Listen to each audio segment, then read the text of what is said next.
अस्सलाम वालेकुम व्यूअर्स, मेरा नाम अरसलान शेरा और आप देख रहे हैं last look production YouTube channel. अगर आपने अब तक हमारे चैनल को सब्सक्राइब नहीं किया तो इस रेड कलर के बटन पर क्लिक करके आप इसे सब्सक्राइब कर सकते हैं और नई आने वाली वीडियोस के बारे में जानने के लिए इस रेड कलर के बटन के साथ दिए गए बेल के बटन को भी क्लिक कर लीजिए। तो व्यूअर्स अब स्टार्ट करते हैं आज की वीडियो। अस्सलाम वालेकुम व्यूअर्स, हम सीख रहे हैं 9th क्लास की कंप्यूटर और आज है हमारी क्लास नंबर 11।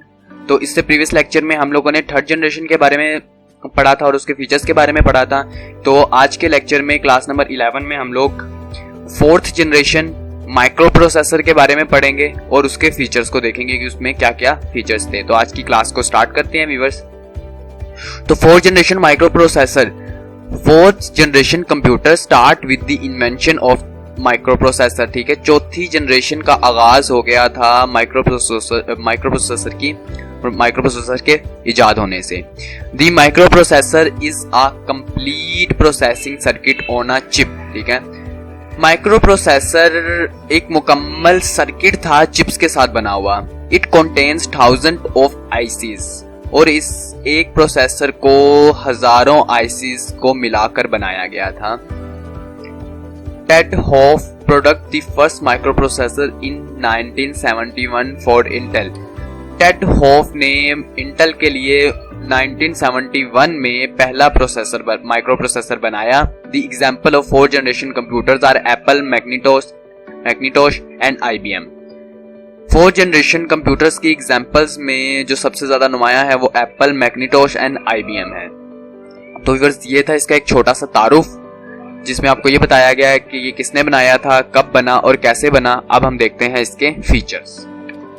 तो इसमें क्या क्या फीचर्स थे। तो फर्स्ट फीचर अगर हम लोग व्यूअर्स देखें तो these computer are smaller in size than previous generations. तो अगर हम लोग पिछली जनरेशंस को देखें तो हर जनरेशन के ऊपर कंप्यूटर का साइज छोटा होता जा रहा है। ठीक है, और चौथी जनरेशन के ऊपर तकरीबन इतना छोटा हो गया था कि हम आम घर के अंदर इस कंप्यूटर को यूज कर सकते थे, घर पर रख सकते थे, इतना छोटा इसका साइज था चौथी जनरेशन के कंप्यूटर का। They use semiconductor memory that increase the internal storage. इससे पहले वाली जितनी भी थी उनके अंदर मैग्नेटिक कोर मेमोरी यूज होती थी, लेकिन 4th जनरेशन के कंप्यूटर के अंदर सेमीकंडक्टर मेमोरी इस्तेमाल होती थी, जिसकी वजह से इंटरनल स्टोरेज जो थी वो और ज्यादा बढ़ गई कंप्यूटर की। ठीक है, इसके जो सेमीकंडक्टर के किस तरह की दिखती थी और ये कहाँ कहाँ यूज होती थी ये मैं आपको नेक्स्ट स्टेप के अंदर दिखाता हूँ। ठीक है, यहाँ पे हम लोग पहले इसके फीचर्स को देख लेते हैं। They have high processing speed और पहली 3 जनरेशन से काफी ज्यादा अच्छी स्पीड के कंप्यूटर्स थे चौथी जनरेशन के। The cost of these computer is lower than previous generation। और ये पिछली 3 जनरेशन से बहुत ही ज्यादा सस्ते थे, जो कि एक आम घर पर यूज करने के लिए भी इंसान इनको परचेज यानी कि खरीद सकता था। They consume less power and generate less heat। और ये बहुत ही ज्यादा कम बिजली खाते थे और बहुत ही कम हीट यानी कि बनाते थे, और यानी कि इतनी जल्दी ये गर्म नहीं होते थे।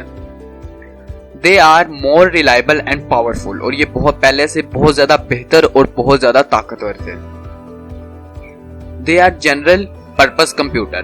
और इनको आप आम घरेलू इस्तेमाल के लिए भी, घरेलू घरों में भी आप इसे इजीली इस्तेमाल कर सकते थे, यानी कि घर पे जो आप कॉमनली आप काम करते हैं उनके लिए अभी आप 4th जनरेशन कंप्यूटर्स को यूज कर सकते थे। अगर मैं आपको इसकी बहुत बड़ी एग्जांपल दूं तो वो ये दूं कि आज के दौर में 2017 में हम लोग आज जितने भी कंप्यूटर्स इस्तेमाल कर रहे हैं ये सारे के सारे 4th जनरेशन कंप्यूटर्स हैं। ठीक है,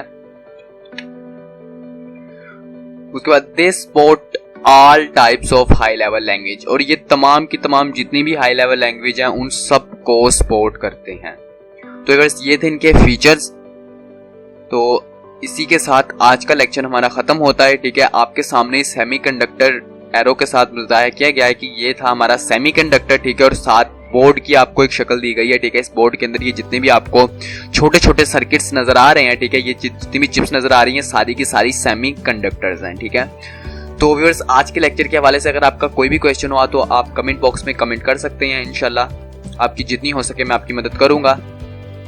और अगर आप आपने अब तक हमारे चैनल को सब्सक्राइब नहीं किया तो आपको हमारे चैनल को सब्सक्राइब कर लेना चाहिए, क्योंकि टेक्नोलॉजी के हवाले से हम लोग वीडियोस अपने यूट्यूब चैनल पे अपलोड करते रहते हैं। और व्यूअर्स, अगर आपको कंप्यूटर के फर्स्ट चैप्टर के नोट्स चाहिए तो आप हमारी वेबसाइट पर भी विजिट कर सकते हैं, और डिस्क्रिप्शन में भी आपको उसका लिंक दिया गया, वहाँ से भी आप जाकर डाउनलोड कर सकते हैं। और आप हमारी वेबसाइट पर भी विजिट कर सकते हैं lastlookproduction.blogspot.com।